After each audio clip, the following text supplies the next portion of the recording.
Hello everyone, how are you all? I hope बहुत अच्छे होंगे। और again we are back with another, और हम कह सकते हैं last chapter of class 10, that is our environment.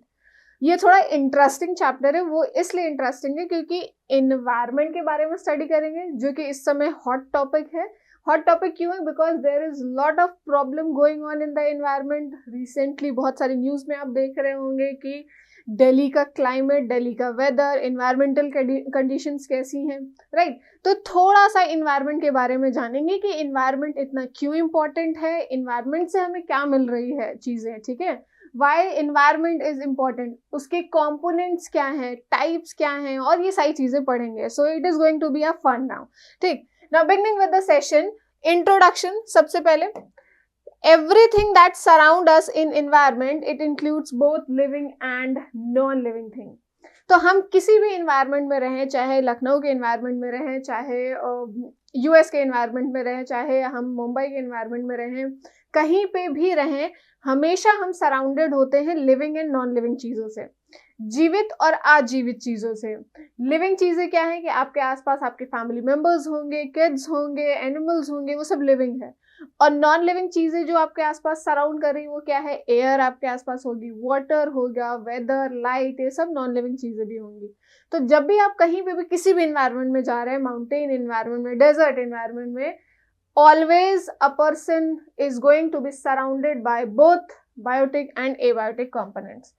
Interaction between these biotic and abiotic components form an ecosystem।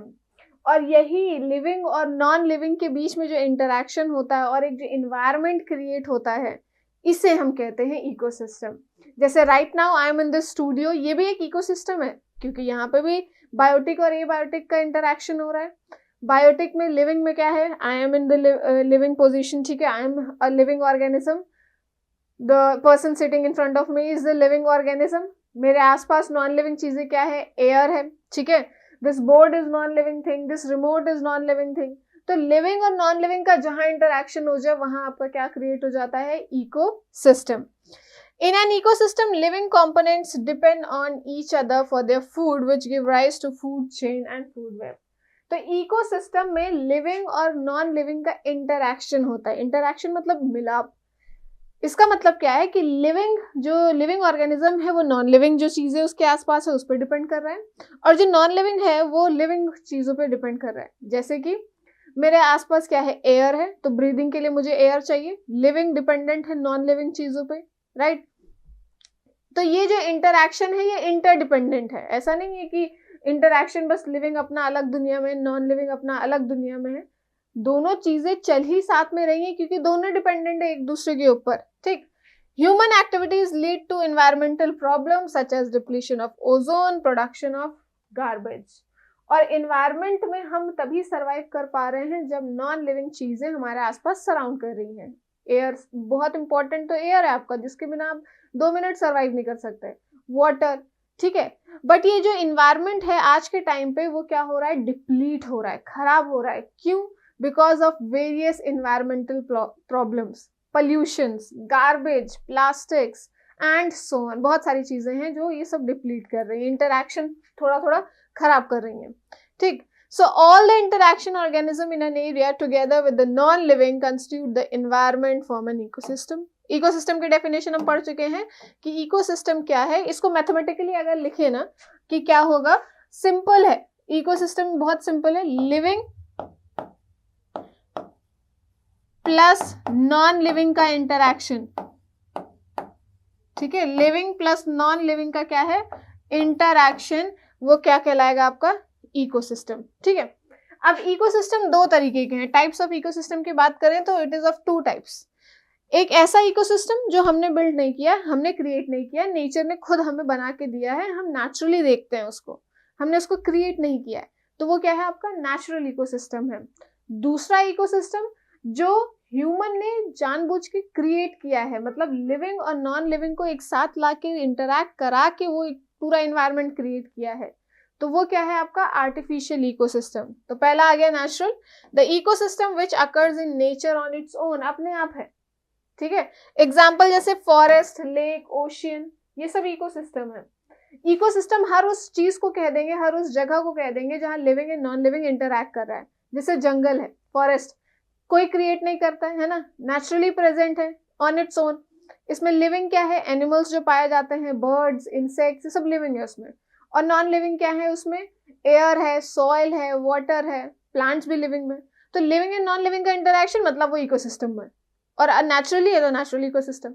Same oceans में नॉन लिविंग चीजें क्या है, वहां पे वाटर नॉन लिविंग है, वाटर में प्रेजेंट ऑक्सीजन नॉन लिविंग है। और लिविंग में क्या है, प्लांट्स हैं, फिशेज हैं, फ्रॉग्स हैं, स्नेक्स हैं। Interaction again an ecosystem is created, right. तो नेचुरल इकोसिस्टम के एग्जांपल है। नेक्स्ट आता है artificial ecosystem. Man made ecosystem are called artificial ecosystem. ऐसे इकोसिस्टम जिसको ह्यूमन ने खुद क्रिएट किया है, that is a artificial ecosystem. One of the best example is aquarium. देखा है ना, ग्लास का एक जार होता है जिसमें मछलियां होती हैं। तो यहाँ पे आप लिविंग और नॉन लिविंग को जब एक इन्वायरमेंट क्रिएट करके इंटरैक्ट कराया, आपने एक ग्लास का बॉक्स क्रिएट किया, उसमें नॉन लिविंग चीज मिलाई जो कि पानी है, ठीक है, ऑक्सीजन, ठीक, उसके बाद लिविंग भी ऐड किया, फिशेस लाके उसमें ऐड की। तो आपने लिविंग एंड नॉन लिविंग का इंटरैक्शन ह्यूमनली किया, तो that is an example of artificial ecosystem. Aquarium हो गया, गार्डन भी क्रिएट किया जाता है, एंड क्रॉप फील्ड भी आर्टिफिशियल है। क्रॉप फील्ड में क्या करते हैं, आप की ऐसे मिट्टी है, नॉन लिविंग चीज है, सॉइल है, वहां पे आप सीड्स जानबूझ के बोते हैं और उसमें लिविंग क्रिएचर जो पौधे हैं वो ग्रो कराते हैं। नेचुरली पौधे नहीं उग रहे हैं, ठीक है, आपने सीड्स डाली हैं तो उगे हैं। तो that is also an example of artificial ecosystem. So two types of ecosystem, natural and artificial. अब जैसा कि मैंने बोला कि इकोसिस्टम में लिविंग एंड नॉन लिविंग होता है। लिविंग को हम बायोटिक भी कहते हैं, नॉन लिविंग को एबायोटिक भी कहते हैं। बात करते हैं एबायोटिक में क्या क्या चीजें आती हैं। एयर आपका एबायोटिक में आता है, वाटर, लैंड, लाइट, टेम्परेचर, ये सब एबायोटिक फैक्टर है, करेक्ट। बायोटिक फैक्टर में अगर हम बात करें क्या क्या आता है, जितने भी लिविंग चीजें हैं, लिविंग में क्या आ गया आपका, प्लांट्स आ गया, एनिमल्स आ गए।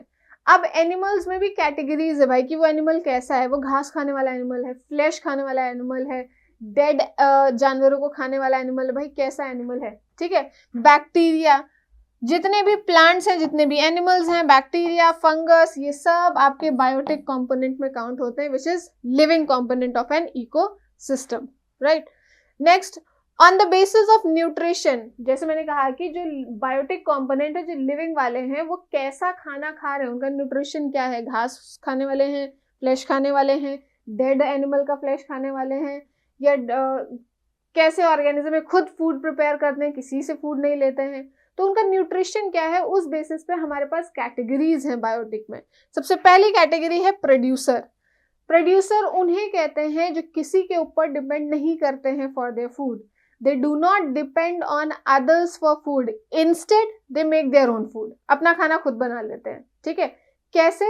Using sunlight, water, carbon dioxide and chlorophyll.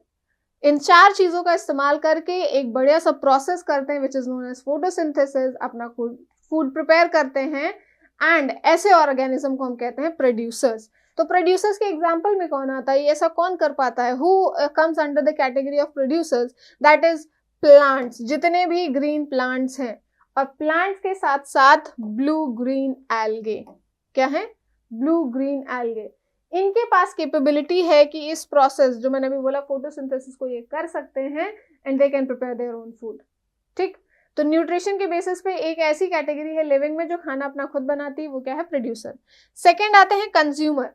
Consumer अपना खाना खुद नहीं बनाते हैं, they depend on others for food, दूसरे के ऊपर डिपेंड करते हैं खाने के लिए, क्योंकि ये फोटोसिंथेसिस नहीं कर सकते हैं। अब कंज्यूमर्स में भी सब डिविजन्स है कि कंज्यूमर्स कितने टाइप के हैं। तो पहला type of consumer is herbivore, मतलब ऐसे एनिमल्स जो प्लांट ईट करते हैं, प्लांट ईटर्स हैं, एग्जाम्पल गोट, काउ, बफेलो, ये सब, ठीक। Second is carnivore as a consumer, ये फ्लैश ईटर्स हैं, ये मांस खाते हैं, जैसे लॉयन, डियर, टाइगर, ठीक। थर्ड इज ओमनीवोर, जो दोनों खाते हैं, ग्रास भी खाते हैं, मतलब वेजिटेबल्स भी खाते हैं, ग्रीन प्लांट्स भी खाते हैं, फ्लैश भी खाते हैं, तो दैट इज ओमनीवोर। एग्जाम्पल में क्या है? ह्यूमन, ठीक है। तो on the basis of nutrition आप अपने बायोटिक कंपोनेंट को न्यूट्रिशन के बेसिस पे डिवाइड करते हैं, तो एक आपको मिलेगा प्रोड्यूसर जो अपना खाना खुद बना रहा है, ठीक है। दूसरा आपको मिलेगा कंज्यूमर, जो अपना खाना खुद नहीं बना रहा है, ठीक है। और ये कंज्यूमर फर्दर डिवाइडेड है आपका हर्बीवोर में, जो प्लांट ईटिंग है। फिर सेकंड आता है आपका कार्निवोर, जो एनिमल का फ्लैश खाने वाले हैं। थर्ड आता है आपका ओमनीवोर, जो दोनों खाते हैं, right. So this is on the basis of nutrition. उसके बाद उसी कंज्यूमर में दो और हैं, पैरासाइट्स एंड डिकम्पोजर्स। पैरासाइट्स क्या हैं? ये किसी और ऑर्गेनिज्म की बॉडी पे रहते हैं, वो ऑर्गेनिज्म जिंदा होता है और उससे फूड ऑब्टेन करते हैं। कंज्यूमर में ही है, ये किसी और से फूड ले रहे हैं, बट जिससे ले रहे हैं that organism is living organism, वो जीवित है। बेस्ट एग्जांपल इसका लाइस, जो जुएं सर में पड़ जाती हैं।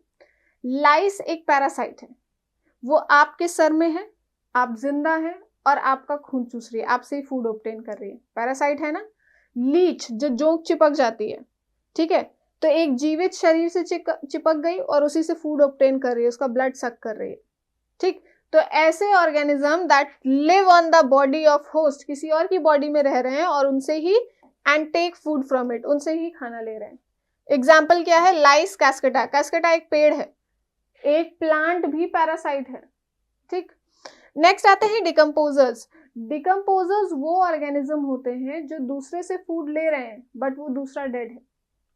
पैरासाइट्स और डिकम्पोजर्स में डिफरेंस समझ में आया? दूसरे से फूड ले रहे हैं बट वो लिविंग है। यहाँ पे क्या है? डिकम्पोजर्स में दूसरे से फूड ले रहे हैं बट वो डेड है।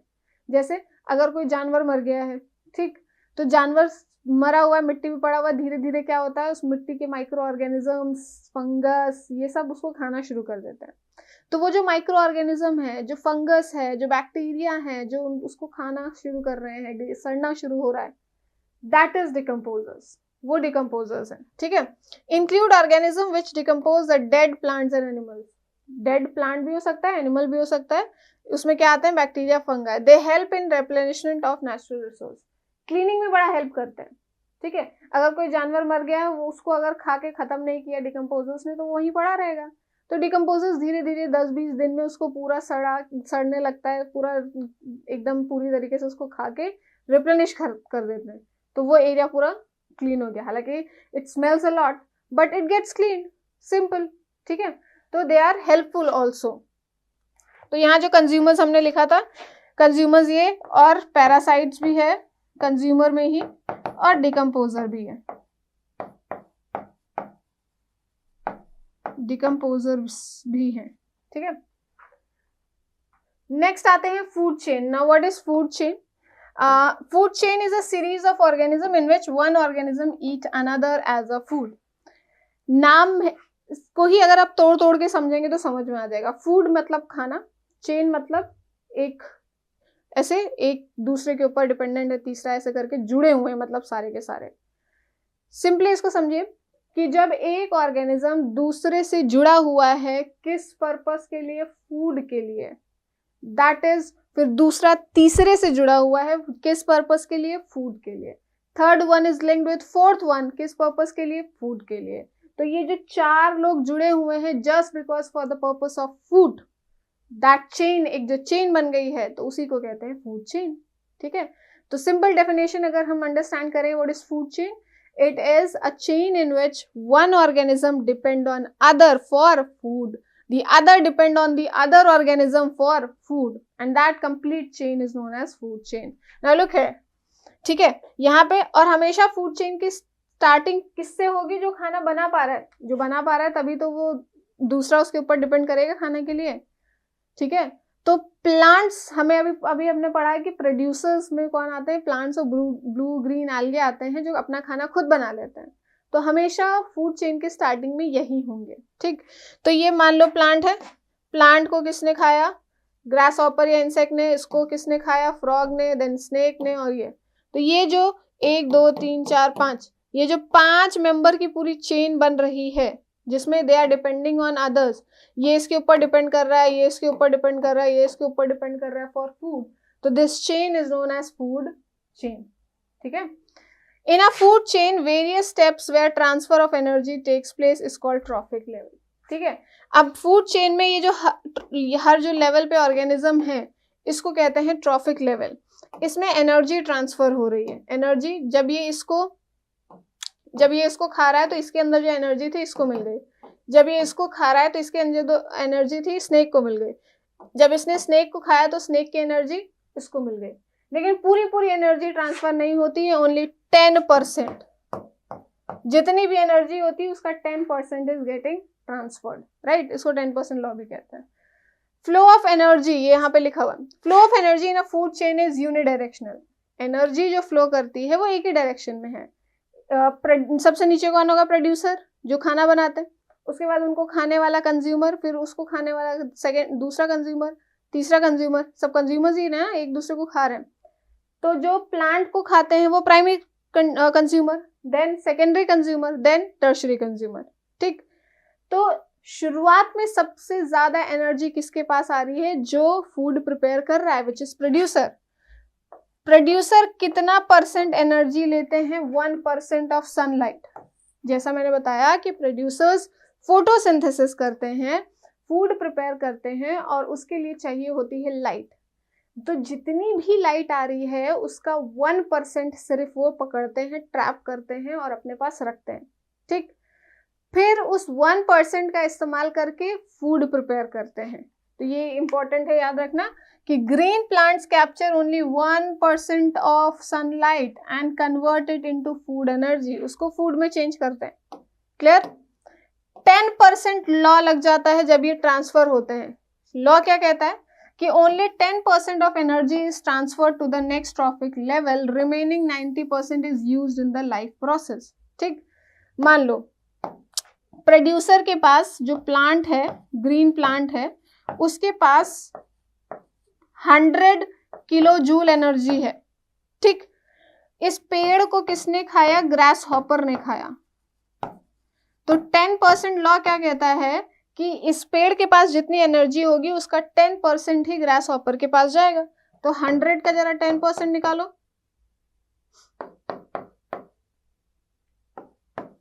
कितना आया? 10। तो इसका मतलब ग्रास हॉपर के पास 10 किलो जूल ही जाएगी। अब ग्रास हॉपर को नेक्स्ट जिसने भी खाया, फ्रॉग, ठीक है, तो जो भी इसके पास है विच इज 10 किलो जूल, उसका 10% फ्रॉग में जाएगा। तो ये पहला ट्रॉफिक लेवल, फिर दूसरा ट्रॉफिक लेवल, फिर तीसरा ट्रॉफिक लेवल। तो जैसे जैसे the organism eats and we go from one trophic level to another, only 10% energy is used और सॉरी इट्स ट्रांसफर्ड, करेक्ट। बाकी बची हुई 90% का क्या होता है? बाकी बची हुई 90% एनर्जी वो खुद इस्तेमाल करते हैं अपने लाइफ प्रोसेस के लिए। लाइफ प्रोसेस मतलब अगर ग्रोथ करनी हो तो उसके लिए उनको एनर्जी चाहिए, डेवलपमेंट करनी है तो उनके लिए एनर्जी चाहिए, मूवमेंट करना है तो एनर्जी चाहिए, रिप्रोडक्शन करना है तो एनर्जी चाहिए। तो वो 90% अपने खुद के लिए यूज करते हैं, अपने खुद के सर्वाइवल लाइफ प्रोसेस जो चल रहे हैं उसके लिए। Only 10% is transferred, right. So this is 10% law. Now, due to this gradual decrease in energy, food chain contain 3 to 4 trophic levels. और जैसा आप देखें यहाँ पे पिछले ये ट्रॉफिक लेवल जो मैंने क्रिएट किया कि जैसे जैसे हम आगे बढ़ रहे हैं एनर्जी डिक्रीज हो रही है। अब इसका 10% फ्रॉग के पास जो जाएगा वो जाएगा कितना? 0.1 किलो जूल, ठीक है, 0.1।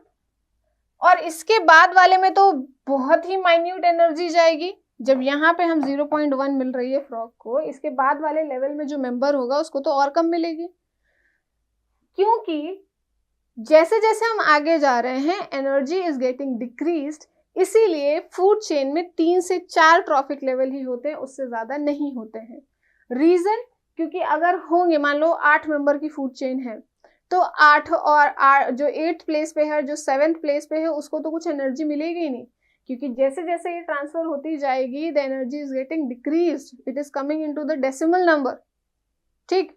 तो इसीलिए कभी कभी क्वेश्चन आता है गिव रीजन में कि why food chain is only made up of 3 or 4 members. It is because when the energy is transferred from one trophic level to other, it keeps on decreasing, and if the chain is long, अगर chain लंबी होगी, the last members will not get the energy. That is why यही लिखा हुआ है कि 3 से 4 trophic level होते हैं, उससे ज्यादा नहीं होते हैं, ठीक। ये यहाँ एग्जाम्पल दिया हुआ है, क्लियर। अब आते हैं biological magnification. Now what is biological magnification? concentration of harmful chemicals increases with every next trophic level in a food chain. This is called biological magnification. Magnification क्या होता है? मैग्नीफाइंग ग्लास होता है ना, जैसे आपका कुछ पढ़ने वाला यहाँ पे है और मैग्नीफाइंग ग्लास यहाँ पे है, तो आपको थोड़ा सा जैसे जैसे उसके करीब जाएंगे उसका लेटर का साइज बढ़ता चला जाता है ना। जैसे जैसे आप उसके करीब जा रहे हैं उस लेटर का साइज बढ़ जाता है, मतलब मैग्नीफाई हो रहा है ना। वैसा ही कुछ इन्वायरमेंट के फूड चेन में चल रहा है, स्पेशली फॉर हार्मफुल केमिकल्स के लिए, कि हार्मफुल केमिकल अगर फूड चेन में एंटर कर जाता है, और फूड चेन में तो सिंपल हमें पता है एक ऑर्गेनिज्म दूसरे को खा रहा है, और वो केमिकल नॉन बायोडिग्रेडेबल है, मतलब वो डिग्रेड नहीं होगा, वो बॉडी से एलिमिनेट नहीं होगा। अगर एक ऑर्गेनिज्म ने उसको खाया तो उसकी बॉडी में चला जाएगा, उसको तीसरे ने खाया तो उसकी बॉडी में चला जाएगा, एलिमिनेट नहीं होगा बॉडी से, बिकॉज वो हार्मफुल केमिकल कैसा है, नॉन बायोडिग्रेडेबल है, राइट। तो वो ट्रांसफर हो रहा है एक लेवल से दूसरे लेवल, और उस ट्रांसफर में क्या होता है, उसका जो कंसंट्रेशन है, उसकी जो मात्रा है, मान लो फर्स्ट लेवल पे जो प्रोड्यूसर था उसमें 0.1 आया था, 0.1 ppm, जो भी रेंज ले लें आप, 0.1 ऐसा कंसंट्रेशन था। सेकेंड लेवल पे गया तो वो हो गया क्या बोलते हैं 1 हो गया, वो 0.1 से 1 हो गया, कंसंट्रेशन बढ़ गई सेकेंड ट्रॉफिक लेवल पे। तो ये जो जैसे जैसे the harmful chemical is passed on from one trophic level to the other, the concentration of chemical is increasing. Chemical का जो कंसंट्रेशन है वो बढ़ता चला जा रहा है, और सबसे हाईएस्ट कहाँ होगा, जो एकदम पीक पे है, ट्रॉफिक लेवल। तो ये इसी को कहते हैं बायोलॉजिकल मैग्निफिकेशन। हो क्या रहा है कि वो जो केमिकल्स हैं, ये जो केमिकल्स हैं harmful, maximum concentration of such chemicals get accumulated in human bodies, क्योंकि हाईएस्ट पे तो ह्यूमन होते हैं। ज्यादातर फूड चेन में सबसे हाईएस्ट रैंक पे, सबसे हाईएस्ट ट्रॉफिक लेवल पे क्या होते हैं, हमारे ह्यूमंस होते हैं। तो ह्यूमन की बॉडी में वो एक्यूमुलेट होके उनमें कंसंट्रेशन बढ़ता जा रहा है। इसका बेस्ट एग्जाम्पल है, एक फर्टिलाइजर है DDT, जो DDT फर्टिलाइजर के तौर पे यूज किया जाता है क्रॉपिंग में, और ये नॉन बायोडिग्रेडेबल है, ठीक है। एक बार मिट्टी में डाल दिया और वो प्लांट में आ गया तो प्लांट की बॉडी से एलिमिनेट नहीं होगा। तो अब DDT को मिट्टी में डाला, वो प्रोड्यूसर में आ गया, पहले लेवल में एंटर कर गया, ठीक है। उसकी मात्रा काउंट कंसंट्रेशन कितना था, 0.001 प्लांट में था, राइट। प्लांट को किसने खाया, डियर ने खाया, ठीक है, डियर ने खाया। जब डियर में ट्रांसफर हुआ तो कंसंट्रेशन डियर में बढ़ गई, वो हो गई लगभग 0.01। डियर को किसने खाया, नेक्स्ट लॉयन ने खाया, उसके में पहुंचते पहुंचते कंसंट्रेशन हो गया 0.1। जैसे जैसे we are transferring from one trophic level to another trophic level, concentration is getting increased. इसी प्रोसेस को कहते हैं बायोलॉजिकल मैग्निफिकेशन। एक बार फिर डेफिनेशन देख लो, कंसंट्रेशन ऑफ हार्मफुल केमिकल, ये याद रखना है सिर्फ हार्मफुल केमिकल्स के लिए है, increases with every next trophic level in a food chain. जैसे ही हर नेक्स्ट ट्रॉफिक लेवल में जा रहे हैं कंसंट्रेशन बढ़ रही है, इसी को कहते हैं biological magnification. What this is known as, this is known as biological magnification. This is for harmful chemicals only. और एक जो एग्जांपल लिया DDT, दूसरा मर्करी भी है। मर्करी आपको पता है थर्मोमीटर में यूज होता है, ठीक। तो बहुत सारी इंडस्ट्रीज में यूज होता है। तो मान लो उसकी जरा सी भी अमाउंट पानी इंडस्ट्री से वेस्ट वाटर रिलीज हुआ और वो आके तालाब में रिलीज कर दिया गया, तो पूरे तालाब में मर्करी के पार्टिकल्स आ गए। अब उस पानी को फिशेस पिएंगी तो फिश की बॉडी में चला गया, फिशेस को बड़ी फिश खाएंगी तो बड़ी फिश में चला गया। जैसे ही बड़ी फिश ने खाया तो बड़ी फिश में मात्रा थोड़ी ज्यादा जाएगी, है ना। फिर उस फिश को ह्यूमंस ने खाया, इंसानों ने खाया तो इंसानों में। तो जैसे जैसे एक ट्रॉफिक लेवल से दूसरे ट्रॉफिक लेवल पे जाएंगे, concentration keeps on increasing and this is known as biological magnification, right. Now next is food web. बहुत सिंपल है कि नेचर में, एनवायरमेंट में एक फूड चेन नहीं चलती है, एक फूड चेन नहीं चलती, बहुत सारी फूड चेन चल रही है। जरूरी नहीं कि फिश, स्मॉल फिश को लार्ज फिश ही खाए, स्मॉल फिश को ह्यूमंस भी खा सकते हैं, ठीक है। स्मॉल फिश को कोई दूसरा और भी खा सकता है, फ्रॉग क्या बोलते हैं, स्नेक भी खा सकते हैं। तो एक मेंबर बहुत सारे फूड चेन का पार्ट है। तो ये शो करता है कि बहुत सारी फूड चेन चल रही है एनवायरनमेंट पे, वो कहीं ना कहीं कनेक्टेड है। तो ये देखो यहाँ पे 1 2 3 4 5 नीचे 5 प्रोड्यूसर्स बनाए हैं प्लांट्स के नाम पे, ये 2 3 4 5, ये एक फूड चेन जा रही है, ठीक है, ये दूसरी फूड चेन जा रही है, ये तीसरी फूड चेन जा रही है, ये चौथी, ठीक है, ये यहाँ जा रही है इससे कनेक्टेड, ये इससे कनेक्टेड ऐसे जा रही है। कितनी सारी फूड चेन है और सब आपस में क्या है, एकदम जाला सा बन रहा है, वेब सा बन रहा है। So this is known as food web. Simple लिख सकते हैं interconnected network of interconnected food chain, पूरा नेटवर्क जिसमें फूड चेन्स इंटरकनेक्ट कर रही हैं, दैट फॉर्म फूड वेब। वो क्या बनाती है? फूड वेब, ठीक है। I hope food web is clear. Environmental problems, now coming to the environmental problems, हमने सब पढ़ लिया इन्वायरमेंट में बायोटिक एबायोटिक फैक्टर होते हैं, इकोसिस्टम क्या होता है, फूड चेन क्या होता है, कैसे एनर्जी ट्रांसफर होती है, कैसे लोग फूड पे डिपेंड करते हैं, एंड सो ऑन, ठीक है। Next is environmental problems. Environment इतना इंपॉर्टेंट है, इतने थोड़ा से डिस्कशन से समझ में आ गया। Now changes in the environment affect us and our activities. Environment में चेंजेस होंगे, टेम्परेचर में चेंज होगा, उस क्वालिटी में चेंज होगा, तो हम पे भी असर पड़ेगा, प्लांट पे भी पड़ेगा, जितने भी लिविंग ऑर्गेनिज्म है सबको इफेक्ट होगा, है ना। तो उससे होगी क्या, हमारी एक्टिविटीज जो होंगी, जो हमारे काम होंगे, वो उस पर असर पड़ेगा, और हम उसको ठीक करने के लिए, और कुछ कभी कभी ऐसा, कभी कभी ऑल द टाइम हमारी ही एक्टिविटीज इन्वायरमेंट को खराब कर रही होंगी, क्योंकि नेचर तो ऐसा, नेचर में कुछ नहीं हो रहा है कि जिसकी वजह से एयर की क्वालिटी खराब हो, वाटर की क्वालिटी खराब हो, है ना। इट इज वी ह्यूमंस, हम ही है जो बिल्डिंग सेटअप कर रहे हैं, जो फैक्ट्रीज बना रहे हैं, तो उसमें से जो वेस्ट निकल रहा है पानी में रिलीज कर रहे हैं, पानी खराब कर रहे हैं, फैक्ट्री से धुआं निकल रहा है, एयर खराब कर रहे हैं। तो it is human activity that is deteriorating the quality of atmosphere, ठीक है। तो अब हम ही खराब कर रहे हैं, हम ही पे असर पड़ रहा है, तो कुछ ना कुछ तो हमें ही करना पड़ेगा to correct this problem, right. तो इन्वायरमेंटल प्रॉब्लम्स आजकल बहुत देखने को मिल रही हैं।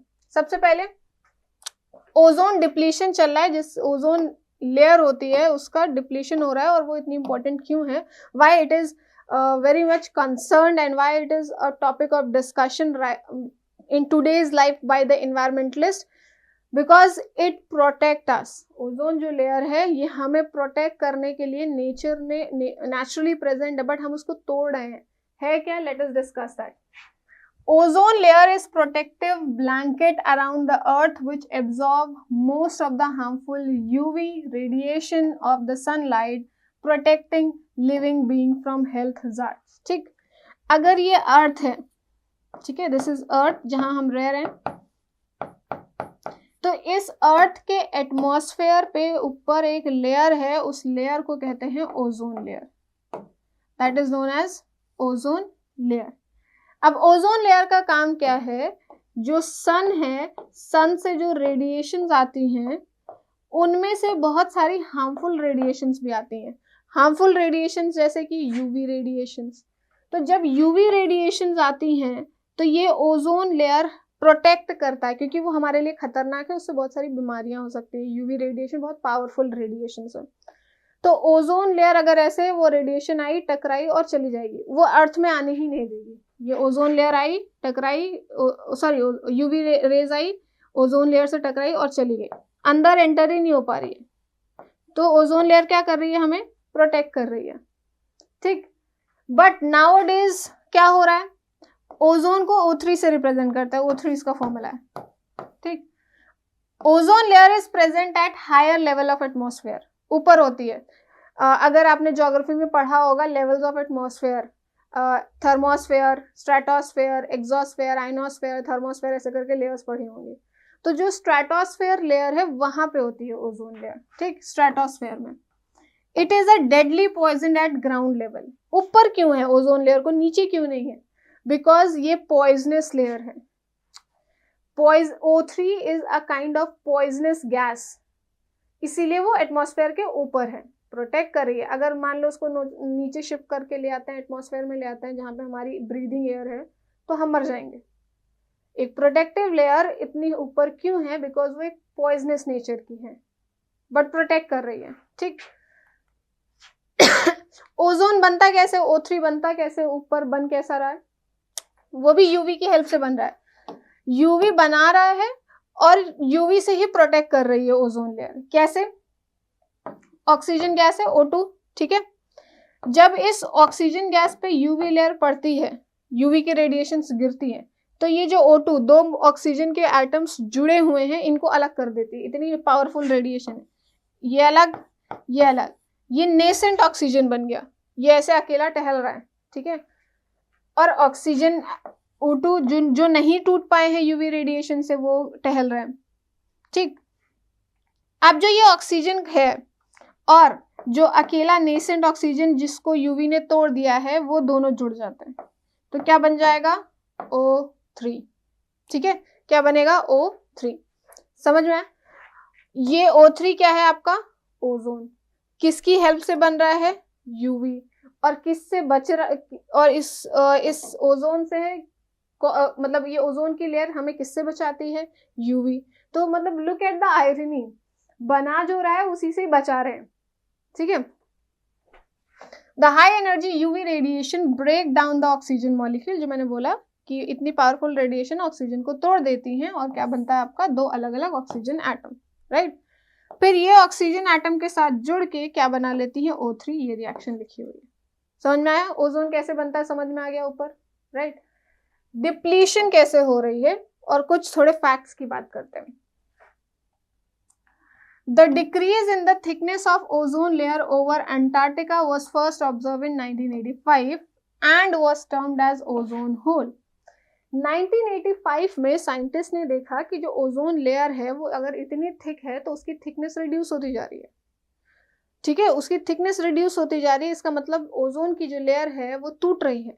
इट वॉज इन 1985, ठीक। और उसको क्या कहा, और ये कहाँ ऑब्जर्व किया? अंटार्कटिका के ऊपर।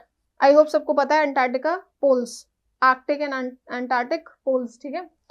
उसको क्या कहा कि ओजोन होल क्रिएट हो रहा है। ओजोन होल, होल जब वर्ड आता है तो मतलब गड्ढा हुआ है कहीं पे, ऐसा आता है ना। बट यहाँ होल का मतलब है कि जो लेयर है वो डिप्लीट हो रही है, उसकी थिकनेस कम हो रही है, ठीक। This decrease was linked to excessive use of synthetic chemicals like chlorofluorocarbons. फिर रीजन जानने की कोशिश की कि क्यों हो रहा है, तो पता चला कि क्लोरोफ्लोरोकार्बन, जिसको शॉर्ट में CFC कहते हैं, इस केमिकल की वजह से हो रहा है। ये केमिकल ओजोन को तोड़ रहा है, O3 मॉलिक्यूल्स को तोड़ रहा है। अब ये होता कहाँ है? केमिकल कहाँ से निकल रहे हैं कि ऊपर जा रहे हैं और ओजोन को तोड़ रहे हैं? तो ये था रेफ्रिजरेटर्स से निकल रहा था, फ्रिज में से, AC से, ठीक है, फायर एक्सटिंग्विशर से, जो आग बुझाने के लिए एक्सटिंग्विशर्स आते हैं, एरोसॉल स्प्रेज, जो एरोसॉल्स की बोतल आती है, स्प्रेज आते हैं उससे। तो ये सारे से ये क्या था? रिलीज हो रहा था और ओजोन की लेयर डिप्लीट हो रही थी। तो बहुत कंसर्न की बात है, ठीक है, कि लोगों के घर पे फ्रिज है, ACs है, सब में से CFC निकल रहा है, ओजोन लेयर डिप्लीट हो रही, तो कुछ करना पड़ेगा, ठीक। फिर हुआ क्या? United Nation environmental programme UNEP succeeded in forgiving an agreement to stop CFC production. फिर ये प्रोग्राम एक कलेक्टिवली हुआ जिसमें डिसाइड किया गया कि जिसकी वजह से ओजोन लेयर टूट रही है उसको रोकना पड़ेगा, which was CFC। तो डेवलपमेंट हुई। डेवलपमेंट में फिर क्या किया कि जिन जिन चीज़ों से CFC रिलीज हो रही थी, फ्रिज, AC और एरोसॉल्स, फायर एक्सटिंग्विशर्स, ये सारी चीज़ें, इनमें कुछ ऐसे डेवलपमेंट किए गए कि CFC का यूज ही ना करना पड़े और वो रिलीज ही नहीं होगा। तो अब जो फ्रिज आती हैं, ACs आते हैं, वो नो CFC प्रोडक्शन वाली आती है, मतलब उससे CFC रिलीज नहीं होती है, ठीक। तो agreement to stop CFC production 1986 में, जस्ट एक साल बाद, ठीक। उस एग्रीमेंट या प्रोटोकॉल को क्या कहते हैं? Kyoto Protocol by all the countries. सारी कंट्रीज ने डिसाइड किया कि लेट अस डू दैट, क्योंकि बहुत इंपॉर्टेंट लेयर है, वो अगर डिप्लीट हो जाएगी तो बहुत प्रॉब्लम होगी, ठीक। Garbage disposal. पहले तो कितने तरीके के गार्बेज होते हैं और कैसे उसको डिस्पोज करते हैं। अब आपने घर का एग्जाम्पल ले लो। घर में सब्जी छीली गई, ठीक है, फल छीला गया, बची हुई दाल है, सब्जी है, रोटी है, उसको लिया आपने, एक प्लेट में लिया और एक कोने में जाके कहीं बाहर रोड के किनारे या छत पे या गमले के पास रख दिया। होता क्या है?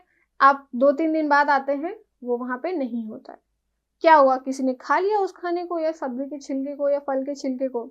नहीं। डिकम्पोजर्स जो होते हैं वो उसको क्या करते हैं? डिकम्पोज करते हैं, ब्रेक करते हैं। डिकम्पोजर्स खाते हैं, इंसान और कोई दूसरा नहीं आके खाता है।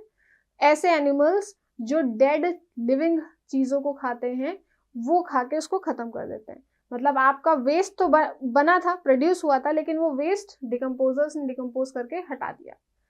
ऐसे वेस्ट को हम कहते हैं बायोडिग्रेडेबल वेस्ट। ऐसा वेस्ट जो डिग्रेड हो सकता है, जो डिकम्पोज हो सकता है डिकम्पोजर्स की हेल्प से, उसे हम क्या कहते हैं?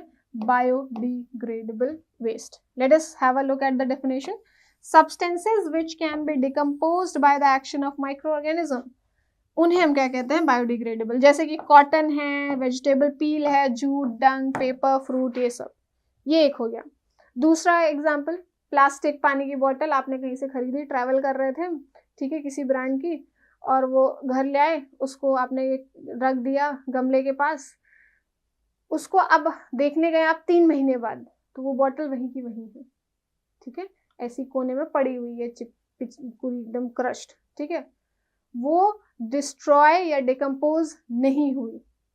क्यों नहीं हुई? क्योंकि जो डिकम्पोजर्स हैं, जो माइक्रो ऑर्गेनिज्म हैं, वो उसे डिकम्पोज नहीं कर पाए। तो ऐसे वेस्ट जो डिकम्पोजर्स या माइक्रो ऑर्गेनिज्म डिकम्पोज नहीं कर सकते, उन्हें हम क्या कहते हैं? Non biodegradable waste. क्या है? Non biodegradable waste.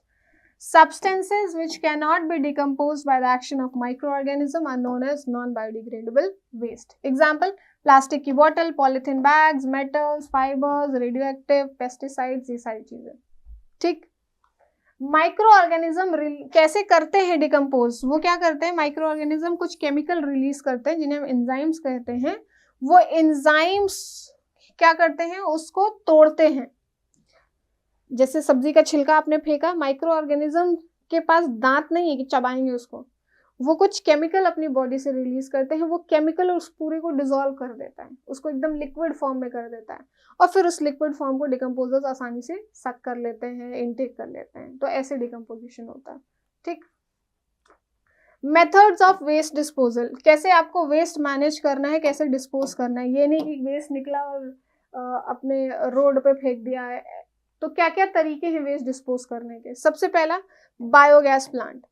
अगर बायोडिग्रेडेबल वेस्ट प्रोड्यूस हो रहा है, ऐसा वेस्ट जो डिकम्पोज हो सकता है, तो इसको जब हम सड़ाते हैं ना, डिग्रेड कराते हैं, डिकम्पोज कराते हैं, तो मीथेन गैस रिलीज होती है, जो कि बहुत एक फ्यूल की तरीके से यूज होती है। फ्यूल समझते ना, ईंधन, किसी चीज को चलाना है तो वो ईंधन के तौर पे गैस को यूज किया जा सकता है। तो बायोगैस प्लांट सेटअप किया जा सकता है। आपका वेस्ट जो है, एक बड़ा सा कंटेनर, टैंक लिया, उसमें सारा वेस्ट डाला, बायोडिग्रेडेबल वेस्ट, प्लास्टिक बॉटल्स, ये सब नहीं, वेस्ट डाला, उसको बंद कर दिया, अब वो उसमें सड़ रहा है, अंदर डिकम्पोज हो रहा है। उसी दौरान वो गैस रिलीज होती है, मीथेन। मीथेन ऊपर आ जाएगी गैस, ठीक है, उस गैस को आप पाइप के थ्रू निकाल के कलेक्ट कर लीजिए। अब जो बचेगा आपका, वो भी तो क्या है? फर्टिलाइजर है, कंपोस्ट है, ठीक है। इम्प्रूवमेंट इन फूड रिसोर्सेज में पढ़ा था, जब बायोडिग्रेडेबल वेस्ट को हम डिकम्पोज करते हैं तो जो मिलता है वो मैन्योर होता है। तो आपको गैस भी मिल गई, जो बचा हुआ ब्लैक सब्सटेंस मिलता है सड़ने के बाद, वो मैन्योर के तौर पे आप खेतों में यूज कर सकते हैं। तो बड़ा अच्छा आपका वेस्ट यूज हो गया पूरा, ठीक है, पूरी तरीके से। Next is land filling. Land fillings कर सकते हैं कि बड़ा गड्ढा, बहुत ज्यादा कचरा हो गया है और बायोडिग्रेडेबल वेस्ट है, गड्ढा खोदिए, उसमें सारा डंप कर दीजिए और बंद कर दीजिए, उस जमीन के अंदर वो धीरे धीरे डिकम्पोज होता रहेगा। तो ये कहलाता है लैंड फिलिंग, ठीक है। Waste buried in low lying areas are compacted by rolling it with ozone, ठीक है, नीचे चलते चले जाएंगे अलग लेयर्स में। रिसाइकलिंग, दोबारा उसको इस्तेमाल कर लें। प्लास्टिक की बोतल है, दोबारा उसमें पानी फिल करके आप यूज कर सकते हैं, या उसको डेकोरेटिव पीस बना सकते हैं, या उसको काट के उसको गमला बना सकते हैं। तो बहुत सारे तरीके हैं, you can recycle them waste को, ठीक है। एक रिसाइकलिंग है। Sewage treatment plant.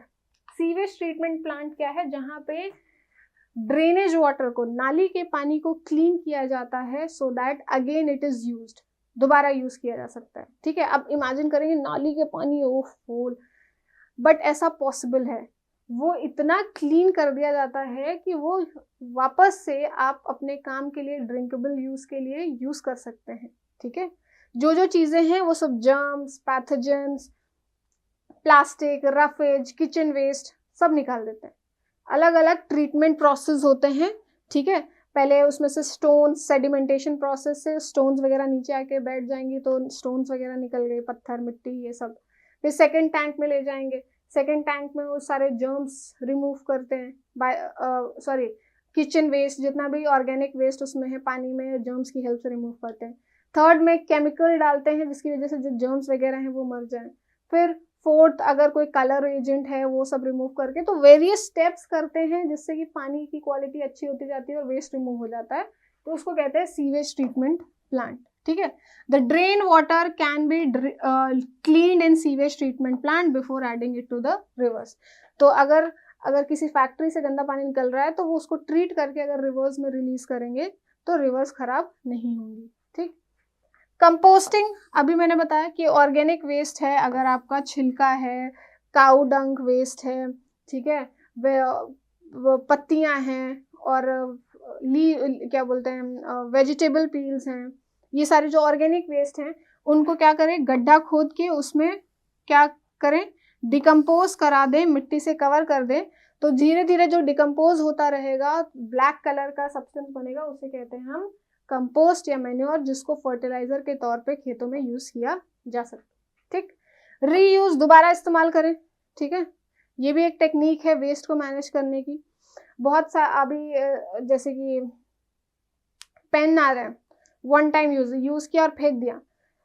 पहले क्या था कि पेन एक बार खरीदा, उसमें रिफिल्स डाल डाल के उस पेन की बॉडी को बार बार यूज कर रहे हैं। तो कम से कम चीज़ों का इस्तेमाल करें, जितना हो सके उसको आप दोबारा इस्तेमाल करके ठीक करके दोबारा इस्तेमाल कर लें, ऐसे जितना चला सकते हैं, अनटिल अनलेस कोई चीज़ एक्सट्रीम लेवल तक खराब ना हो जाए, ठीक है। तो रीयूज भी एक अच्छा तरीका है वेस्ट को मैनेज करने का, डिस्पोज करने का।